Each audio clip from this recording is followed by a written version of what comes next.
You kind of mentioned both of these players. Maru specifically being known for being a little cheeky in his play, but also being able to be a well-rounded, macro-oriented player. And I think that's something that both of these players do excel at well. They're both very versatile. Of course, Maru can attribute a lot of his GSL wins, especially the 4 in a row, to that crafty, cheeky style of play using those proxy barracks in a large majority of his games.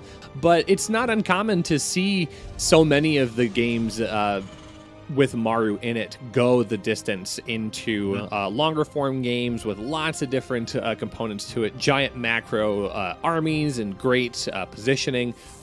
I think that could bring us into a longer oriented best of 2 here between these two players, because Trap is almost identically the same way. He's very crafty. He has a lot of different styles that he can work with, and he's very flexible. Showcasing right here, he's just going to drop that Nexus down at that third base location here on Romanticide, rather than get wrapped up in the eBay block here down at the Natural.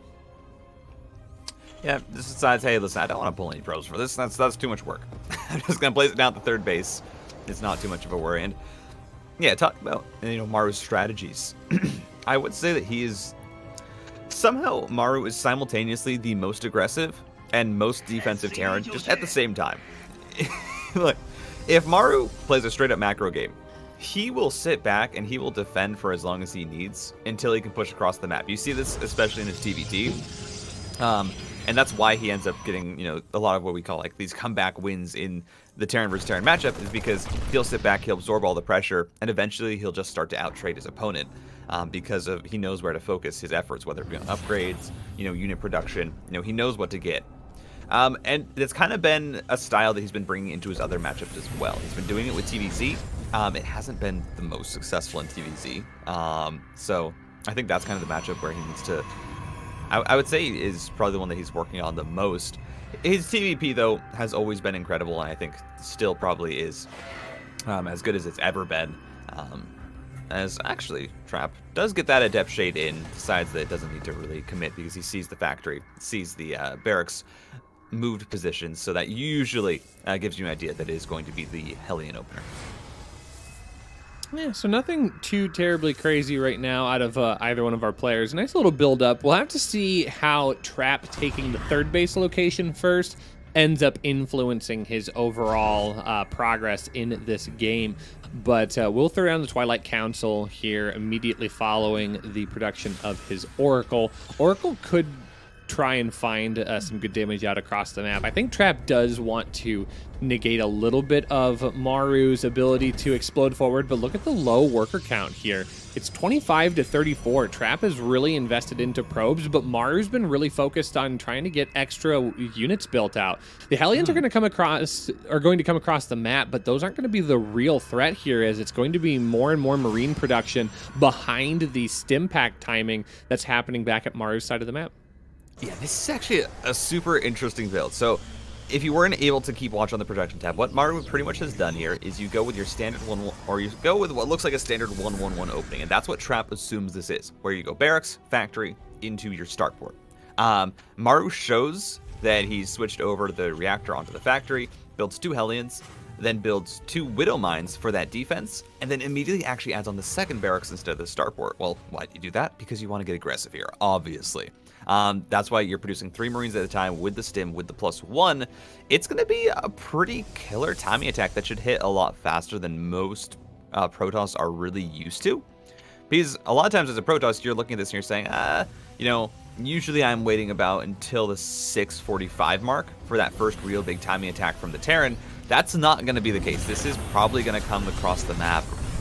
I mean, Stimpack has already done so right around 5:30 with these 2 medevacs. This could be pretty deadly if Trap isn't prepared. Yeah, this was actually a very important scout, though, for Trap. He shades on up, expecting to maybe do a little bit of harassment at the ramp, and then goes, wait a minute, that's a lot of Marines. So takes the Revelation, coats the barracks and a portion of the army just so he can get a better grip on what's actually coming his direction. There are stalkers out on the map, and I think Trap wants to try and keep this aggression back at home for MARU because he knows how deadly that will be across the map in his base. Immediately he's going to throw down charge. It's a good response here to the amount of Marines that are going to be pushing forward here. Managing to grab that mine is also very crucial. I feel like Trap wants to try and take anything off the top as he possibly can to make this counter push just a little bit weaker. And the whole army comes home for one adept. Trap's buying himself so much time here. This is exactly what he's looking for here, just trying to get as much time for that charge to get finished up. He's going to throw down the extra production here, getting 5 more gateways. Those aren't going to necessarily be ready for this push, but it will help him not just get overwhelmed by his opponent. Yeah, no, this is actually beautifully played from Trap. You're just trying to lay the terror in here. You're playing a game of chicken where you say, all right, listen, I'm going to constantly poke you down with stalkers. I'm going to try and throw in harassment. And if you push across the map, you might actually be able to kill me. But at the same time, it's very worrying how much damage I can get done to you while you're trying to push across the map with these Blink Stalkers, with the Adepts that can walk into your natural, with the Oracle as well. It's just all these threats not really allowing the Terran to feel comfortable moving out of their base. And you see MARU, well, he has to reassess here. He's going to be adding on a few tanks, getting Concussive Shell, and the +1 armor as well, and adding on some Liberators. So MARU he's pretty much taking the bet here. He's saying, listen, if you want to try and hold me back, I'm just going to make a bigger push than I had before with even more units, and let's see if you can hold this. This is a bit concerning though for MARU. Look at the graphs, or down at the bottom here. 65 to 47 workers. Oh, was that a tank? No, I would think that was a Hellion.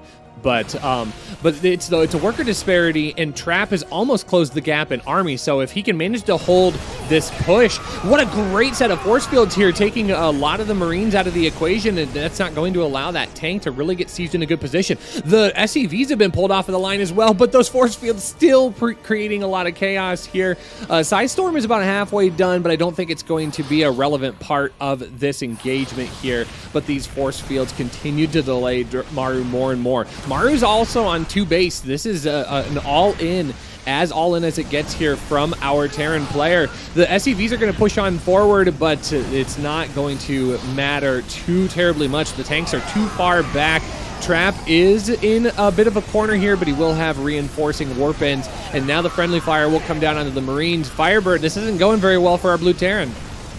It's not going very well, but he's starting to get the damage that you want to see. The Liberator is in position, a second tank coming across the map. There's still a lot of energy on these medevacs, but those storms are oh so deadly, and you really can't risk that much. He's going to stim on into the 3rd base now. Liberators and tanks being left alone, but MARU is going to have to pick up, and that medevac might not even get away with the Marines in it.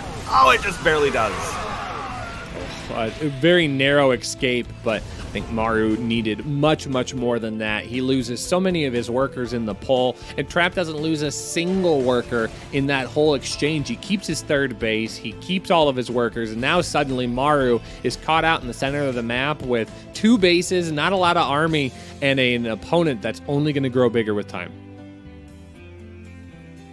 Yeah, it's one of those situations where, again, just delaying the Terrans so much, it allows those gateways that were being put down to actually get up. It allows Trap to have the defenses ready, has the energy on the sentries, has Storm almost done, so that can be ready by the time that MARU is trying to, stim on into either one of the bases. And it's just, again, Trap defends pretty much as well as you can ask for. And now MARU is finally going to place down his 3rd CC, but it's so late compared to his opponent. He's down, at this point, down 36 workers. It's just a situation that every Terran looks at and they say, yes, GG. Yeah. And MARU might just do exactly that much as he comes in here. He's going to have a bit of a doom drop, but it's not going to carry a whole lot of kick to it. He might see that 4th base. He might see the positioning of Trap's army moving out on... Oh, it's going to be repositioning here, trying to hold at least the 4th base location, but...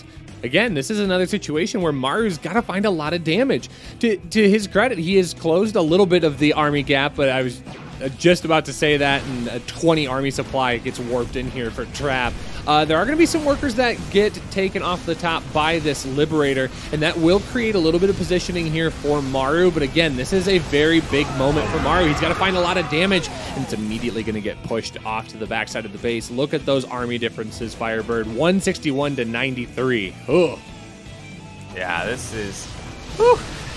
Trap is just growing at an exponential rate. Now, Widow Mines here might be able to get some damage, and 8 workers going down is nice. Because mind you, behind this, MARU is trying to macro back up onto that third base. So really, any damage you can get is welcome. Now, this is 2 groups of medevacs that are available for MARU. He's going to be able to slip out the full medevac as well from the back of the main base. But the Liberator did go down. Widow Mines now at the third are cloaked because of that armory. But I believe that is cannons coming up that should be able to deal with it.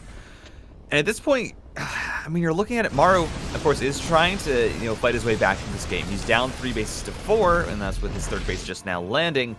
Adding on the Ghost Academy, but I mean, that army count, it's 100 to 60. This is,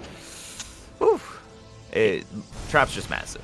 Yeah, the Void Ray is actually going to add a nice level of possible defense back at home if Trap can find a way to mitigate the threat level of those medevacs with a small amount of Marines. Trap's got enough of an army that he just pushes across the map, and MARU doesn't have what he needs to be able to hold this back at home. There are so many charge lots. There's everything that he could possibly ask for on the ground. Now, Mines could keep him in this game, but this is a great interception here. Giant blink forward, picking 3 of the 4 medevacs, all of them with units. That might have just been the final nail in the coffin here. I think Trap can afford to take bad mine shots now. He just needs to push on forward and win. I mean, I think Trap could literally have the mines explode on every single unit in his army, and he would not care. Even with EMPs going down, the charge lot's going to be charging on it, and they do take some pretty massive hits. But yeah, MARU was like, okay, this is way too much. GG. Trap is going to take game number 1. Looks like it's Trap who's going to be trying to get that 2-0 here for the Afrika Freaks. In the top right, though, it is MARU from Team NV. Looking to extend a possible lead here for the Afrika Freaks, our Red Protoss player, Trap.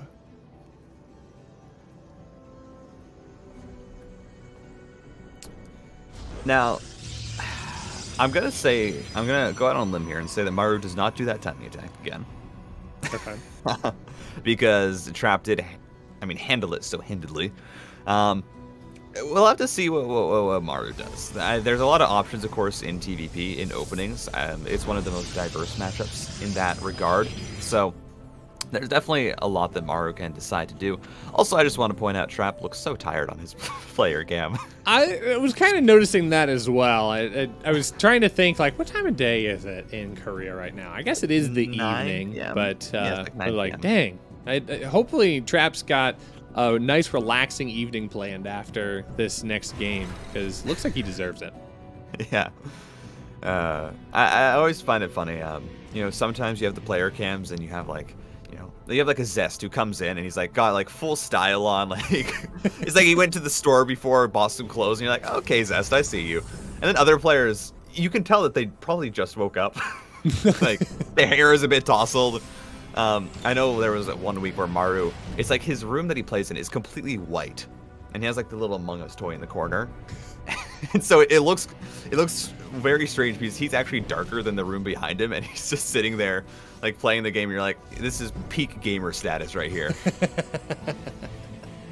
It's very relatable. Everyone that's watching at home that's thinking, I want to be a StarCraft 2 pro is looking at that webcam and be like, that's me. I can do this. I too can be MARU. I also play for 13 hours and get that tired. Whoa. Except I'm only diamond. Ugh. And I lose to Ling-All-Ins all the time. Man, I basically mastered his barracks proxy. Why am I not winning GSLs? I could throw 2 barracks across the map. That's easy enough. Come on. How come it doesn't work against Protoss when they don't wall off on the low ground? What is this? Yeah, that's fair. That's fair. I do like this though. Look at the 2 barracks that are coming in here behind the initial barracks. MARU has decided, you know what? That timing didn't work, but what if we hit earlier? And what if we add more barracks? I only had 2 last time, and they weren't across the map. So this time, I think I have to do 3 not across the map, and that will be just as good. I mean, I just ran the numbers here. It turns out 3 is more than 2, but does that mean 3 is better than 2? That's the question that MARU is kind of grappling with right now. He's like, we're going to run this hypothesis. I think this is worth testing.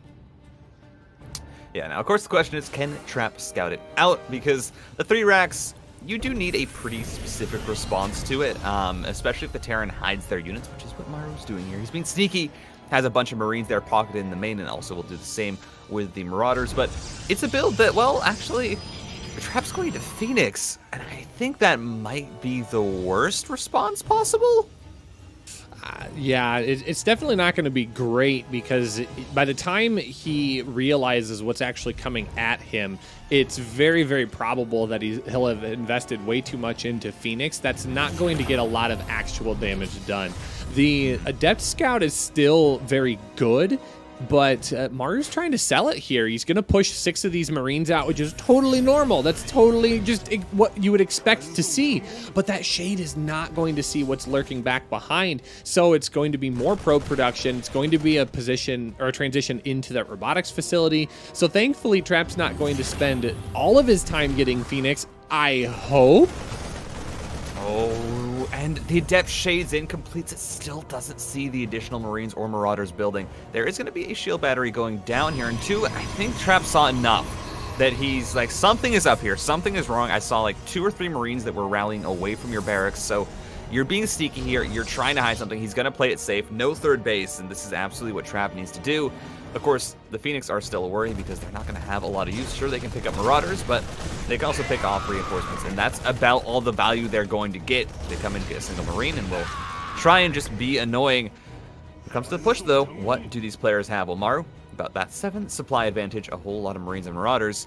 I'm not sure. Trap has 2 shield batteries, but what is the actual ground force for him? It's 2 Stalkers, a Zealot, and an Immortal that's going to be popping out. We'll have a force field available. I'm not sure if this is going to be enough to hold on, especially with that Sim. He can just focus down the shield batteries, and that's exactly what happens. MARU, he's going to go on in. There's not a lot here for Trap.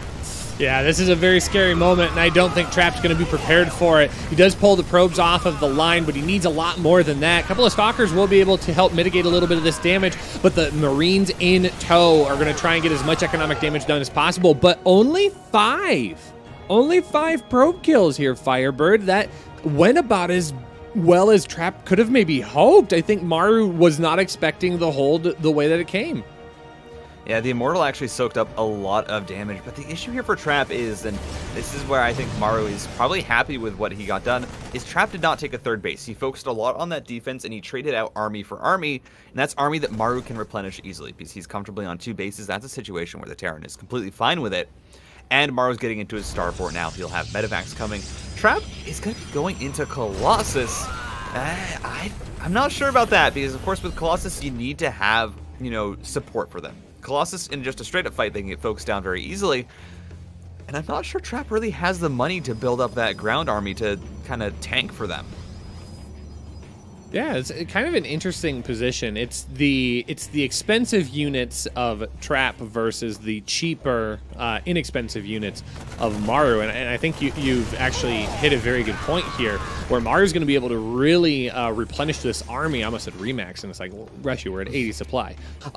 Replenish the army that he lost here, but it's a singular Colossus, a singular Immortal, which will be very good if MARU decides to go into anything that's a little bit more expensive and lower in numbers. But right now, it doesn't seem to be the case. But these Phoenix are getting a lot of value here. Rotterdam somewhere is just pumping his fist in the air. It's like, yes, get +1 air weapons now. But those Phoenix are getting a lot of value here, just lifting up individual Marines, creating a lot of chaos and confusion back at home for MARU, and it gives Trap just enough time to be able to get set up with his third base location. But there should be a push. At least, I guess that's not that big of an army in the center. And Trap's probably bought himself a little bit of time. Yeah, it's going to be a tiny bit. You've killed a lot of the Marines, and of course those are the DPS of the army, but in these situations where it's lower army counts, where like Trap is relying on these Colossus to be the main damage dealer for his army, it's actually the Marauders that really matter, because if you have enough Marauders that they can stim forward and focus down individual Colossus, that's where it starts to be an issue for the Protoss with holding on. And now MARU has 2 tanks, has 2 Vikings with this push. +1/+1 is done. Yeah, this is going to be... I mean, Trap needs to make another miracle hold here, because MARU, this time, it's not just 2 bases. He's on a 3rd base as well. If MARU gets any damage done here, it's pretty worth from these Colossus are stimming forward, or going forward pretty aggressively, but managed to get the shots. The kiting is beautiful. There's no concussive shell for the Marauders, and they all actually get picked up. Trap trying to make this hold work, but mind you, the Marauders, they are not going to be dying because there's, the Phoenix are just holding them there. They're saying, look at these Colossus, you can't touch them. Yeah, the shield battery overcharge is going to be really, really important here. He pops it actually early. I think that was maybe a bit premature because now MARU just takes a step back. Yeah, he doesn't have to engage in here. He can just rotate around, wait for a few more units, and get his third base setup into place. So all in all, not a bad exchange here for MARU. Once again, trading out some of those less expensive units for damage onto the higher tech valued units of Trap. But I think that's slowly going to start shifting here for our Red Protoss player. 5 gateways going down. We're going to start seeing the Templar Archives brought into the equation, so more ground army to help support those valuable Colossus will be probably on the works. But a few more workers getting taken off the top here for MARU. Rotating around to the bottom side, though, MARU's not satisfied with the damage that he's gotten yet, and he'd like to get more. Yeah, MARU still has a very, very large army, and his supply is just steadily growing ahead of Traps, and now he has 6 Vikings here with this army, and 96 Vikings, well, that can fight the Phoenix with the magic count to start really tearing down the Colossus. And oh, I love this from MARU. He's bringing 3 SCVs across to put down missile turrets, just to entrench this position a little bit more. That means that Trap needs to pull the trigger now. And, well, there's the lift-ups onto the first 2 tanks. That's good, but they can't be focused down too fast. Phoenix don't do a lot of damage versus Armored. You can just see there as they land the shots going down, the shells chipping away at the Protoss army, and Trap tries to pull the trigger, is not able to clean it up. This is starting to become a very scary situation here. He takes a lot of damage on the Phoenix and the ground army trying to get those tanks, but now it is going to be a second push here. Better concave, though, from MARU is going to be able to get more damage done, and now suddenly all of those ground units that are going to soak up some of the damage for the Colossus and the Archons, they're gone, so they have to back up and away. There's still 2 tanks left and more units coming across the map as well. Finally, Trap is going to shove on forward one last time to see if he can pick away at this army, and he will finally get some damage done, but it might come at the cost of some of these bigger units. Some great pickup micro by that Warp Prism, though, FireBird. This is very, very clever to save these units. Oh, the Vikings are just trying to focus it down, and they can't because the Trap's micro is on point. Manages to save everything, cleans up the army. MARU, it felt like he had such a good position and traded well, but the Archons helped to clean it up. The Colossus are all still alive, and despite the fact that that Robo was unpowered, it's now got a pylon back supporting it, and I mean, those Colossus are still incredibly low. One volley from those Vikings will just take them down, so Trap has to be extremely attentive with this push, but there are also ghosts on the way, and as soon as those pop, this is going to be a much harder push to make work, but Trap has the supply advantage, and he's going to try and end the game right here. Yeah, this is a good moment for Trap if he wants to clean this up now. The 4th base is coming down, so not an all-in moment, but MARU immediately knows the gravity of the situation and picks up the orbital command, pulls all those workers immediately. He knows he can afford to lose a couple of the buildings down here at the 3rd base location as long as he can keep his economy alive, but gets bold with the orbital command, maybe baiting that army forward just a little bit to see if he can get a better position here, but Trap is playing very cautiously, not getting too far forward. He manages to keep a majority of those big units alive and forces MARU to lose a little bit of the economic value of that 3rd base location. But MARU just needed to get some time. He's getting those ghosts out. He wants to now engage this army because he knows those valuable units are running on shields and mostly shields alone. So any one EMP can be devastating for Trap. Yeah, those Archons are so valuable. A lot of the charge lots end up getting cleaned up there in that engagement. So another charge lot run by here into the 3rd base. We'll try and get some damage done. MARU has a lot of SCVs though, and losing a few really is not an issue for him at this moment because, well, whenever he takes his 4th base, he will be able to pretty much instantly saturate it. But Trap right now sitting on 4 Colossus, getting into Disruptor tech as well. Just a really solid position for this Protoss, and now the game is kind of evened out, where you see the Protoss with a slight supply lead. That's usually where they are supposed to be, is having that slight supply lead. There's also a lot of ghosts now available. Some nice feedbacks, but unfortunately only 2 High Templar, and that means there are no storms here for Trap. It is just the splash damage available in his tech units to try and shove this away. And, well, that is a lot of splash, but there goes the Disruptor, immediately focused down by the 4 tanks of MARU, and he's going to push into this 3rd. Yeah, this is such a bad position here for Trap. These tanks have been able to secure themselves right outside, but Trap's focused on getting the rebound damage over on the opposite side of the map, so bases are going to try to be traded here. Trap is going to lose his third base location, and the fourth base is immediately going to be coming under fire, and there's no way for Trap to defend it. He doesn't want to burn a recall just trying to defend his fourth base location, but now he needs to try and jump on top of this army. The probes are going to get pulled off the line. All of those are going to go down. The Vikings are going to get a lot of valuable damage down under the Colossus. They were already very damaged, but now they're going to get completely cleaned up here. Trap falls apart under the pressure here. MARU gets a better position and is able to lift up and leave. But the fourth base didn't actually fall. He did lose all the workers, but Trap can at least keep the base, but I'm not sure that it's going to matter, FireBird. Yeah, I don't think you can hold this follow-up. All of the tech units just got blown up. I mean, you saw blanket EMPs onto the Stalkers and Archons. I think that was like 5 Archons that went down. And that's not units that are easy to replenish. That's 300 gas per Archon. All of the Colossus ended up dying. Trap just does not have an army anymore. His worker count just dipped severely. That was most of his economy there on those 2 bases. MARU at this point, he just relands his third base, resaturates it because he pulled back. And yeah, I mean, I don't know if Trap can hold this next push. He has the Disruptor though. He has the Archons. These are all very high value units that if they get a good hit can turn the tide of this game. But you have Liberators also available for MARU. I think, yeah, he's just going to try and push down this next third and probably end the game. I love the positioning that casters get in. It's like it could be like 100 supply imbalance between players, but the Protoss player has 1 disruptor. It's like, this is still a game, folks. This is still possible. Oh, but well, that's there goes not going to happen. GG is called.